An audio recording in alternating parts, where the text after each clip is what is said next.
أسعد الله أوقاتكم مشاهدينا الكرام أينما كنتم. نحن الآن متواجدون في الإقامة الجامعية في زديس 4. إذن سوف نحتفي بمناسبة يوم العلم ونتحدث عن أهمية العلم في حياة الطالب ودوره في المجتمع. إذن أرحب بالضيوف الكرام السيد صالح سعودي، صحفي في جريدة الشروق وباحث دكتوراه تخصص أدب جزائري بجامعة بدنا. مرحبا بك شيخ. شكرا جزيلا، بارك الله ربي يعينك، بارك الله، شكرا على الاستضافه، بارك الله. إذن الشيخ، سوف نتساءل ونتحدث عن موضوع دور العلم في المجتمع ودور العلم في حياة الطالب.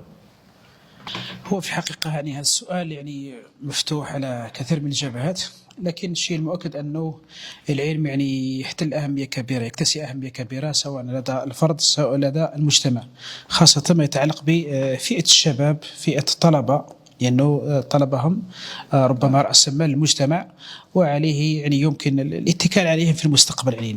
نحن الآن في زمن الاستثمار في رأس المال البشري، وبالتالي أول استثمار يكتسي أهمية ولا يصنف في خانة الأولويات هو الاستثمار في الشق العلمي المعرفي. ونعرف احنا الطالب الجامعي بشكل عام حياته أساسا مبنية من نقول احنا المدرجات إلى حجرات الدراسة إلى المكتبة، وهذا أوكل من أجل طلب العلم في فترة حساسة من حياته، هي فترة التحصيل العلمي الدراسي والتكوين في هذه المرحلة الهامة.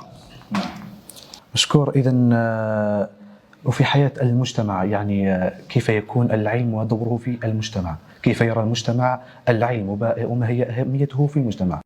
طبعا من خلال العلم، من خلال هذا التكوين نتحدث على الطلبة ولا في المحيط الجامعي ولا كذلك المنظومة التربوية كذلك، هذا أكيد يشكل نقول احنا نخبة، يشكل إطارات. هذه الإطارات من خلال كفاءتها وتمييزها وتكوينها وكذلك البصمة تاعها الإبداعية سينعكس هذا الوهج، هذا النور تاع العلم راح ينعكس على المجتمع. وبالتالي نعرف احنا كذلك المجتمع دائما ينظر إلى أهل العلم بكثير من الاحترام، بكثير من إن صح التعبير الاستزادة والاستفادة. وبالتالي المجتمع في حاجة ماسة إلى العلم وكذلك الأسس العملية التي تساهم في تفعيل العملية التعليمية. وبالتالي كل ما يكون فيها نقول احنا تفعيل نوعي في المنظومة التربوية ولا المنظومة الجامعية ولا كذلك في الحركات الثقافية الجمعوية، كل ما هذاك قيمة العلم أكيد راح تنعكس بشكل مباشر على المجتمع. نقول هنا كاين نوع من التداخلات وكاين نوع من التبادلات في إطار الإفادة والاستفادة. والعلم يحتاج إلى عمل، نقولوا العلم ما يبقاش غير في الكتب والكراريس وعبارة عن هذه، بقدر ما يحتاج كيف نفعله. وبالتالي كل وتخصصه وكل ومجال التكوين، وبالتالي كل واحد يحاول يقدم الإضافة في مجال تخصصه وكذلك في مجال نشاطه. وبالتالي كل إنسان يحاول يقوم بما يجب القيام به، المستفيد الأكبر راح تكون فيه المجتمع. نعم. إذن بما أننا نتحدث عن التخصص والإمكانيات التخصصية، بما أنك صحفي حدثنا عن الصحافة ودور العلم في الصحافة. هو فعلا بسم إذا كشفنا على العلم والعمل، نعود لواحد النظرية مهمة في الاقتصاد، هي نظرية آدم سميث وكذلك ريكاردو، وهي اسمها نظرية التقسيم العمل، التخصص وتقسيم العمل. وبالتالي العلم هذا لازم يحتاج إلى نوع من التخصص قدر قصد القيام بالإضافة الهامة والنوعية للمجتمع. وبالتالي احنا ضرب ماناش في زمن الموسوعية، ما يقدرش إنسان واحد يحكم الكثير من العلوم، ما راش يحكم لك الفيزياء ويحكم لك الكيمياء ويحكم لك الرياضيات ويحكم لك الطب ويروح لك الأدب ويروح لك الشعر وغيرها. هنا رانا في هذا الزمن يحتاج إلى كيف نقولوا نتخصص في مجال معين، ودخلنا فيه حتى إطار التخصص. هذا المجال اللي يقدر يخدمنا يخلينا نمنح الإضافة. أما أنه إنسان رغم أهمية الموسوعية، رغم أهمية الاطلاع على بقية العلوم من باب على الأقل ضمان الحد الأدنى من بعض المعارف، إلا أنه هذا التخصص هو الذي يسمح للإنسان بصنع التمييز. مثلا إذا كان درست مثلا أدب، لازم تخصصي تقرأ أدب ولا تقرأ لغة لسانيات. في وقت من الأوقات كان الناس ما يفرقوش بين اللغة والأدب، بل في بعضها. وبالتالي اللغة راهي لسانيات تطبيقية، لسانيات معاصرة، النحو وغيرها. كذلك الادب راه انواع، كاين ادب جزائري، كاين ادب فرنسي، انجليزي، ادب حديث ومعاصر حسب الزمن كذا. فهمت؟ نفس الشيء يقال على الاقتصاد مثلا، تروح للاقتصاد من بكري نقولوا بهذاك الكلام نقولوا اقتصاد راه انواع ومستويات، تقرا علوم تسيير، علوم اقتصاديه، علوم محاسبه، تدقيق المحاسبي وغيرها.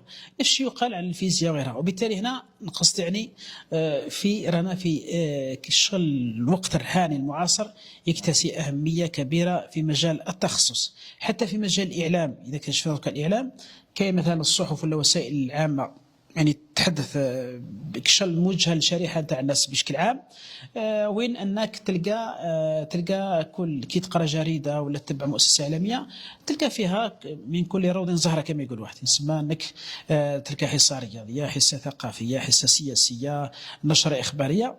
لكن في نفس الوقت كاين الاعلام متخصص، الصحافه المتخصصه مثلا تلقى اما صحافه رياضيه، اما صحافه ثقافيه، اما صحافه اقتصاديه، هي صحافة محلية مثلا، صحافة وطنية، دولية.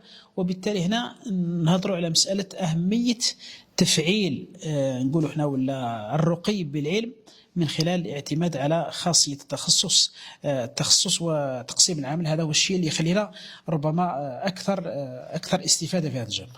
والإعلام يعني راح يدخل في هذا العمل، يعني يحاول قدر الاستطاع أنه يمد المعلومة للمواطن للمتلقي بشكل عام، وكذلك وفق تخصصه ووفق المجال الذي أنشئ من أجله، سواء ما يتعلق بالصحافة المكتوبة ولا الصحافة الإلكترونية ولا وسائل الإعلام يعني نقولوا احنا الثقيلة كالتلفزيون والإذاعة.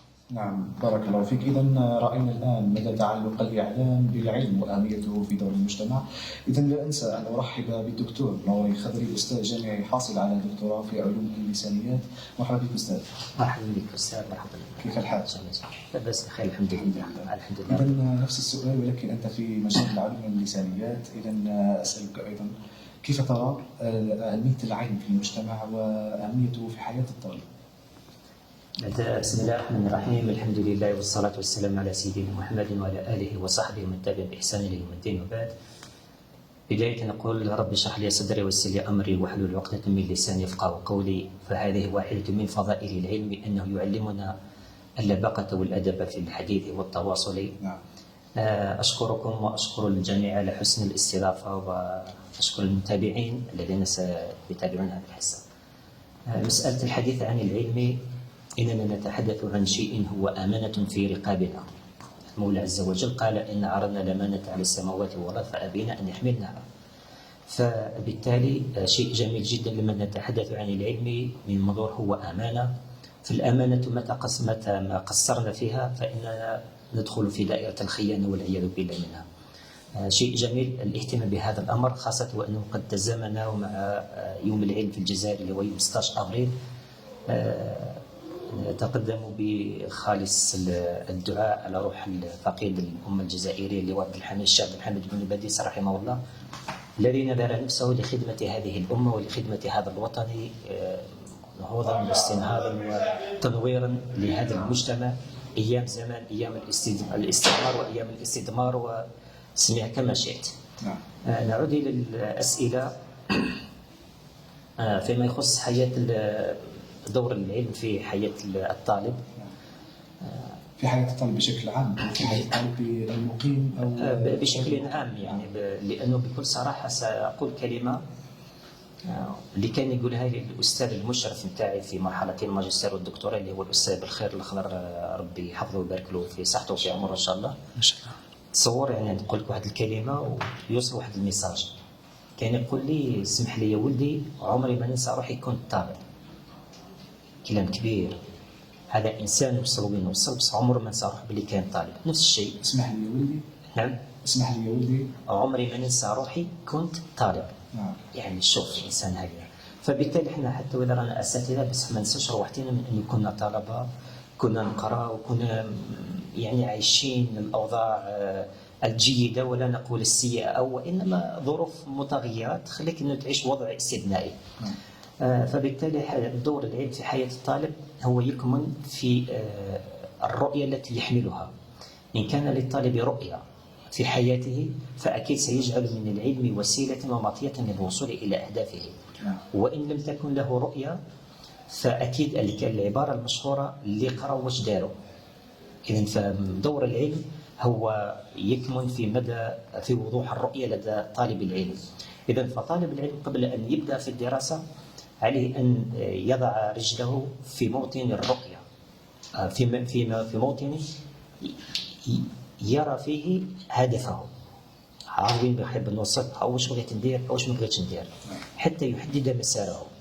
فالكثير من الطلبة في حياتهم ربما بعد التخرج من الجامعة يكتشفوا نفسه بأنه في مجال غير مجاله، يكتشفوا أهدافا غير الأهداف التي سطرها، يكتشف لأنه كان ربما إماعة، ربما كانت حتى ظروف اجتماعية، ربما تعود إلى التكوين الذي تلقاه.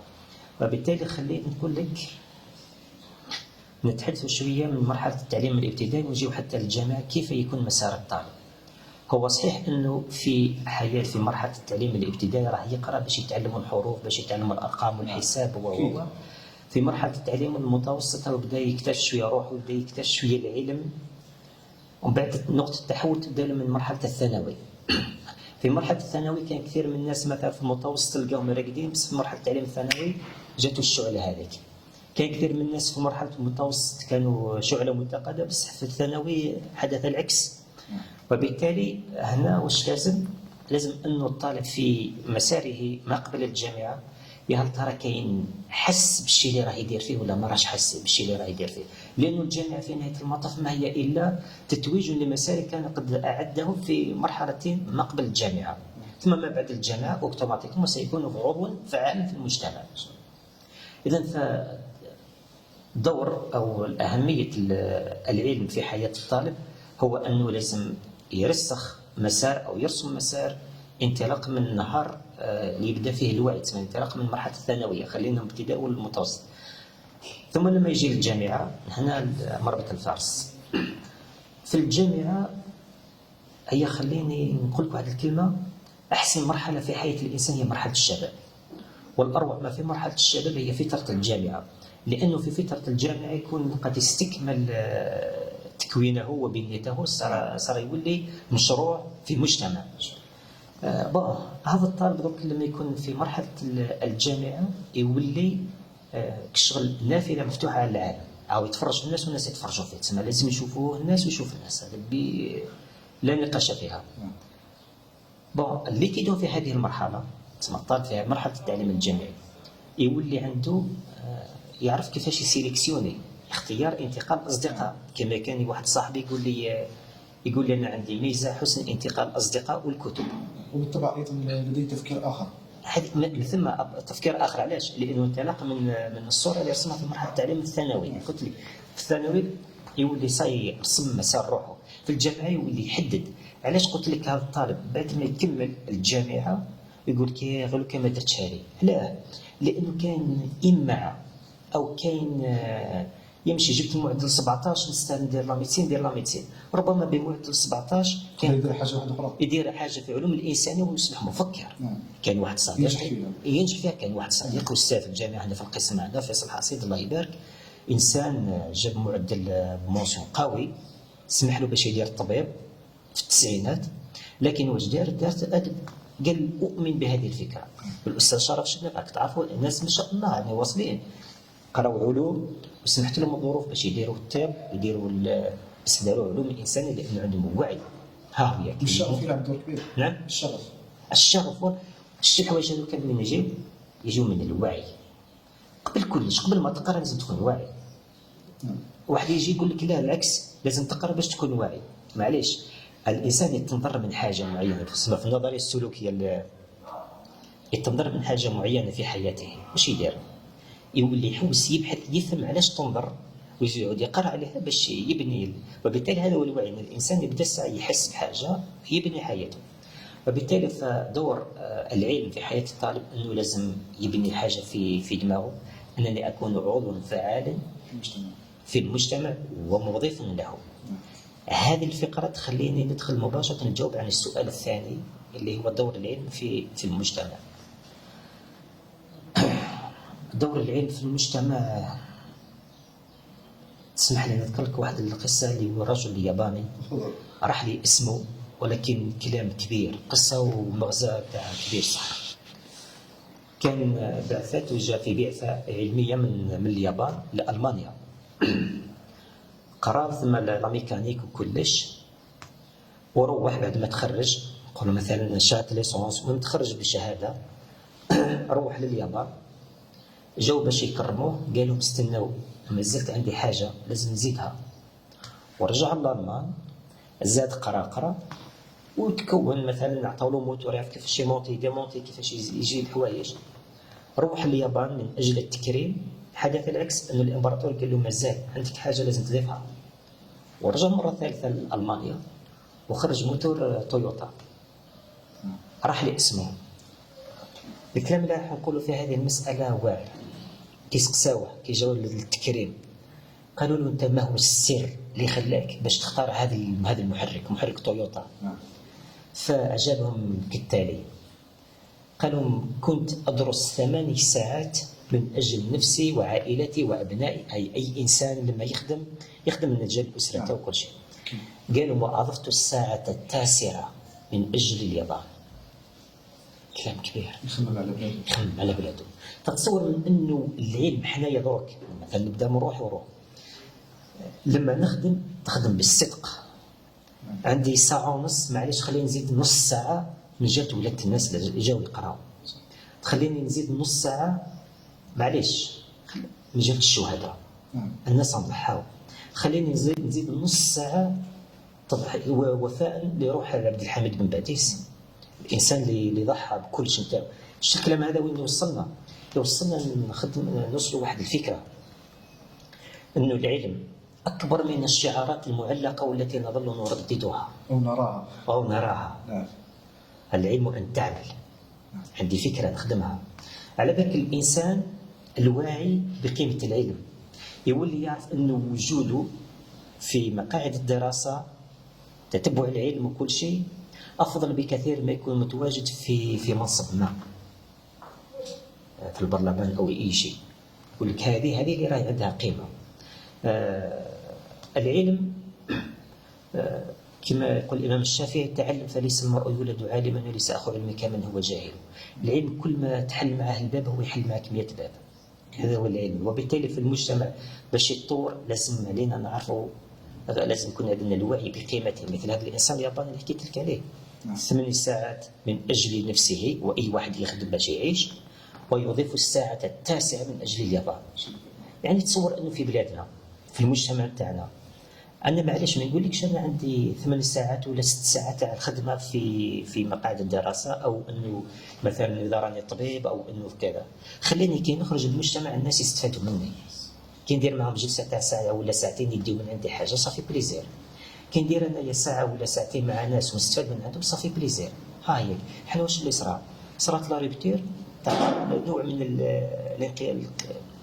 من الانقطاع ما بين الإنسان المتعلم النخبة والآخر. هو السبب اللي خلى العلم أنه في المجتمع تاعنا كأنه يبحث عن نفسه من جديد. إذا بما أنك في تخصص مجال علم اللسانيات، تقدر تقول نبذة عن مجال علم اللسانيات؟ اللسانيات في أبسط مفاهيمها هو العلم الذي يهتم بدراسة اللغة بذاتها ولذاتها، كما قال فردان تصوصير. اللسانيات تهتم باللغة بعد ما كانت اللغة وسيلة مستغلة يستغلوها باش يخدموا بها علوم أخرى. أصبحت هي يهتموا بها كما راهم يهتموا بالايكونومي بالاقتصاد، كما راهم يهتموا في قطاع الصحة بتشخيص حياة الإنسان، بتشخيص صحة الإنسان إلى آخره. اللغة هي مرآة عاكسة للإنسان.